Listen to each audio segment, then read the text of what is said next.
No way. You put it on. I'll do it, Mr. Witchard. How come you keep wanting to do things nobody wants to do? Because I've got a can-do attitude, boss. Hey, hello, how do you do? Shady Doorags here. Blah, blah, blah, blah, blah, blah, blah, blah, blah, blah, blah, King of the Hill, blah, blah, blah. And that's why we're taking a look at the episode Life in the Fast Lane, Bobby's Saga. I'm pretty sure no episode is going to prove my point better than this one right here. The episode starts with Boomhauer getting challenged to a drag race. As he starts to win, the other driver reveals that he's a cop and pulls Boomhauer over. Hey, man, my dang-old wife in labor, man. They're gonna go down to the hospital and gonna have... See, this, among many other reasons, is why Boomhauer being a Texas Ranger was made up for the final episode and not canon throughout the entire series. Here he is trying to make excuses to get out of a ticket, and not once does he mention his job. Good evening, sir. Do you know why I pulled you over? Because he beat you? Because you beat me. Oh, my joke's still funny though, right? Boomhauer gets told by the cop that's definitely not Mike Judge about an upcoming amateur race where the winner gets to drive a pace car for NASCAR. This is actually the start of the B plot for this episode, but it's still very relevant to the A plot as well. Back on Rainy Street, Hank and the boys fix up Boomhauer's car for the race. Or you can do like Jeff Gordon did and have a rich daddy. Yeah, his father didn't do him any favors, I tell you what. My dad didn't buy me a car when I turned 16. He sold me one. Let me guess, it was at sticker price. This part introduces Hank's primary trait in this episode, that being he appreciates the traditional way of becoming successful, working hard, and that he's resentful of anyone who doesn't earn what they have. Right on cue, Bobby comes up and asks Hank to sign a check for a new bike. You expect me to just sign this? I think you have to or it doesn't work. No, that was a rhetorical question. And I gave you a rhetorical answer. You want to end up like Jeff Gordon? I like Jeff Gordon. He's handsome. Bobby, you joke around like that in public, people are gonna think you ain't right. Add that on the King of the Hill's list of things that can't be said today. Shoot, even later seasons wouldn't say something like that. Seeing that Bobby has no appreciation for the work that goes into making money, Hank becomes suspicious that his son may not understand the value of $1 at all. Son, how much do you think those shorts you're wearing cost? $100? $100 for a pair of cotton short pants. One thing worth noting, when you talk about kids not understanding money, you're usually looking at a spoiled child, but the episode makes it clear that that's not the case with Bobby. Hank basically told him no when he asked for the bike, and Bobby took that at face value. Bobby's not spoiled, he's just ignorant to how money works. Hank decides to teach Bobby about money and hard work via the Scrooge McDuck method. Bobby, here's your $1. Let's see what you can turn it into. However, Hank wasn't very clear on those instructions, and given this is Bobby he's talking to... What are you doing, son? Did you use that $1 to start a shoe shine business? What? This is what you spent your $1 on? Hank, there are more important questions right now, like why on earth is Bobby hunched over like a gremlin eating his food on the front porch? What, does Taco Bell make you Pharaoh now? Actually, that wouldn't surprise me. Maybe it's time Bobby got a job. Hank, it's his vacation. He's just a boy. He should be doing boyish things. I actually agree with both Peggy and Hank here. I'm the kind of guy who thinks kids should just focus on being kids for as long as possible, and in America, we have the luxury of prolonging that experience for them. But at the same time, if you wait too long to start teaching your kid about life, it can very easily backfire, and Bobby is at an age where it's good to start learning about money, a lesson he very clearly needs. So Hank and Boomhauer go to the track to sign Boomhauer up for the race, and Hank brings Bobby thinking the manliness of racing will help get through to him. Get your sodas. Hey, I'll take one. Nice hustle, son. I can rest when I'm dead, sir. That's what Mr. Witchard told us. He's my boss. You hear that, Bobby? That is a good attitude. Honestly, if a working kid came up to me and said that, I'd be impressed too, though I personally don't follow this mentality. I work smarter, not harder. Watching YouTube videos is working, right?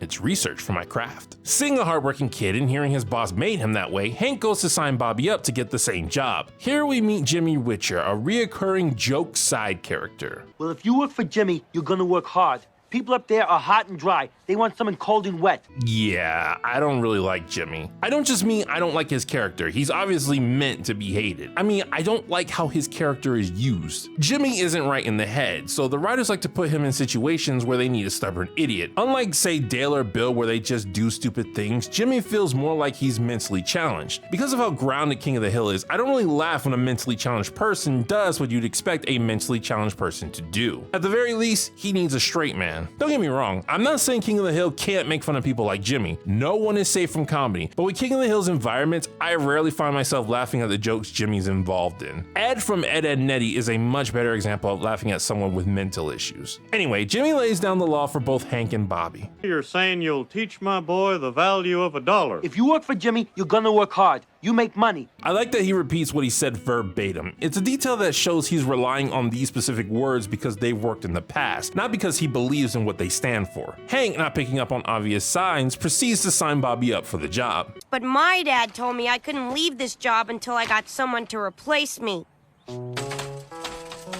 One, that's the first sign of things to come in the episode. And two, dude, was it really necessary to hightail it over the fence? You successfully quit. Do you think Jimmy was gonna rehire you if he saw you walking away? So Bobby heads into his first day of work, but it turns out to be more difficult than he expected. Hey, soda? Oh, is that diet? Regular. Sorry. Yeah, them's the breaks. Bobby's learning the hard way how to do his job, but he is learning. You owe me $52.50, Tommy. I'm not Tommy. I'm Bobby. You're Trey 27. See? 27. Tommy. Dude can't even get his name right. Capitalism, am I right? We cut back to Hank and the boys, who are still prepping Boomhauer's car for the race, as well as getting in some practice to be his pit crew. The rest of the B-plot isn't too relevant, so I'll go ahead and give you the cliff notes. The boys get concerned that Dale's gonna mess up Boomhauer's chance at winning. They do manage to get him out of the way, but it turns out that Dale wasn't the only risk factor. Boomhauer loses the race, but thanks to there being enough crashes, he is still eventually able to drive the pit car. Back to the A-plot, we cut to Bobby and see that, Now see, I could easily make a joke about Bobby seeing Jimmy's wiener, but it turns out I'm not 5 years old. For a total of you owing me $88,888.88.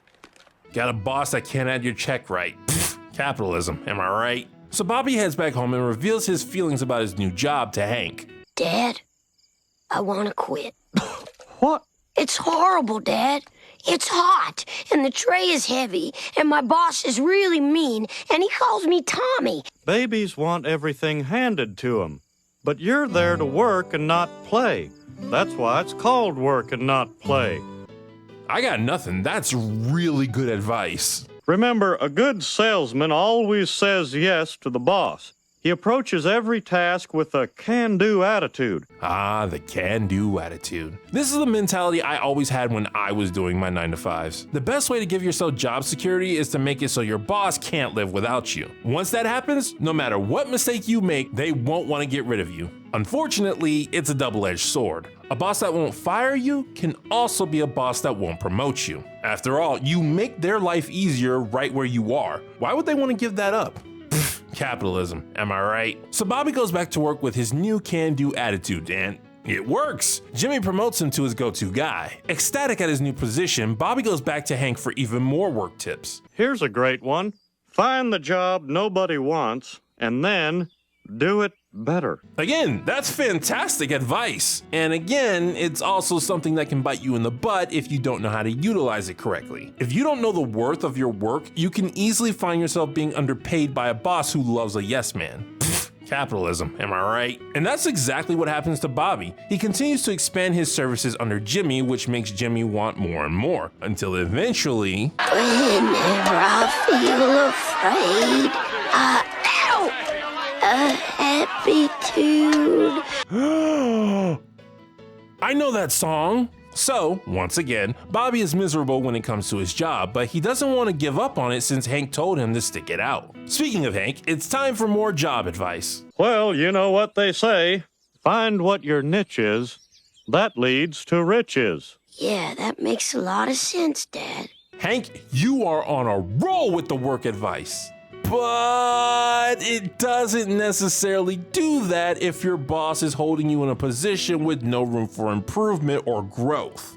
Capitalism, am I right? Sometimes I still think Jimmy Witchard ain't right. So the day of the big race filing happens and shenanigans unfold. Bobby makes his rounds and eventually gets to Hank and the boys. Bobby, these sodas are hot. Son, you gotta find a way to be more efficient. Listen to Mr. Witchard. He'll tell you what to do. Witchard? Jimmy Witchard? People say he fried his brain one day just staring at the sun. And now, because someone who isn't working for Jimmy has complained about him, Hank finally starts to believe that maybe Bobby's complaints held merit. Tommy! I need a soda! Yes, Mr. Witchard. Not that way, just run across! They're going too fast. Do it, you monkey boy! Now, it might just be my naturally dark complexion, but that monkey boy comment legitimately ticks me off every time I hear it. Bobby, trying to be the best employee he can be, follows through on the orders. Thankfully, Hank sees him in time and stops him. That's crazy. Why would you do something like that? I'm giving 110%, Dad. I know some of you don't actually watch King of the Hill, don't deny it, so you probably don't know this, but it was established in the very first episode that Bobby is Hank's pride and joy, and the thought of someone trying to take Bobby away from him is devastating to Hank. So what happens when you put a family man's child in danger? I want a soda! Go to now, you! Oh! Someone reminded me that those fences were built to stop cars from flying through them, and Hank just burst through one like it was nothing. I think this is the only time Hank legitimately kicks someone's hot cross buns, despite constantly threatening to do so. So the episode ends with Hank admitting he should have listened to Bobby about Jimmy and offers to pay him the money the boy earned while working. Bobby shows he still has no idea how valuable a dollar is, but lets Hank know that he's never cared about it in the first place, again displaying that he's not spoiled, just ignorant. And that was life in the fast lane Bobby saga.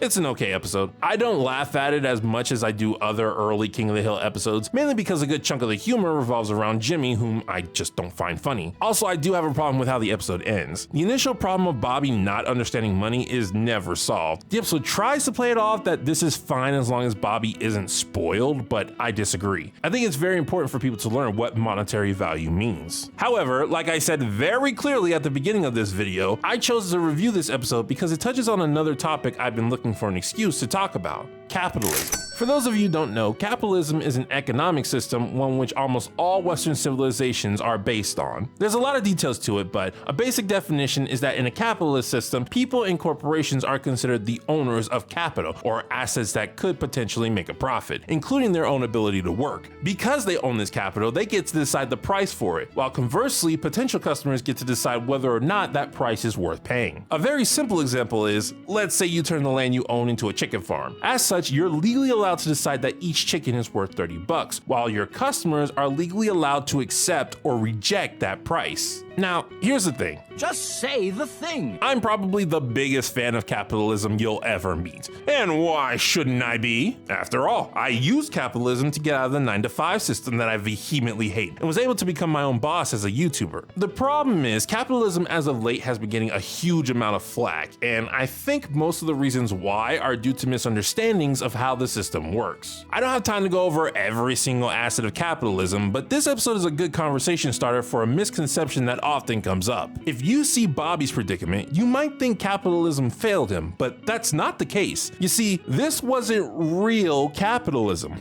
Wait, why does that sound familiar? Bobby's situation is missing a very important ingredient. In a capitalist system, your labor is a part of your capital, which means you determine its value. If you're unsatisfied with your job, including how your boss is treating you, capitalism says you can quit. Bobby couldn't. He wanted to quit, but thanks to Hank, a separate entity, he didn't have say over what his work was worth. Thus, Bobby was not really in a capitalist environment. Bobby being forced by someone else to work for an unfit boss is ultimately what led to his awful situation. I've seen too many people who think quitting one's job and trying to find a better life is a slap in the face of capitalism. No. Having the ability to quit a bad job is a crucial part of capitalism. Hank wasn't wrong when he told Bobby the advice he needed to get ahead. Having a can-do attitude, finding one's niche, saying yes to unwanted work, those do make a great employee. But even if you're a great employee, that doesn't mean you'll get a great boss. Capitalism allows everyone to be a part of it, including bad actors. This means it's very possible to get a bad boss despite being a good employee, and having a bad boss can impede one's progress just as much as being a bad employee. Shoot, maybe even more. But the beauty of capitalism is that no matter what anyone else is doing on their end, you always have a say on your end. You can choose how to sell. You can choose not to buy. Bobby's predicament was that he had no choice. Succeeding in capitalism is all about knowing how to best use the assets in your possessions. That can mean being eager to say yes, but it also means knowing when to say no. This has been Shady Doorags. So long. Farewell. Auf Wiedersehen. Goodbye.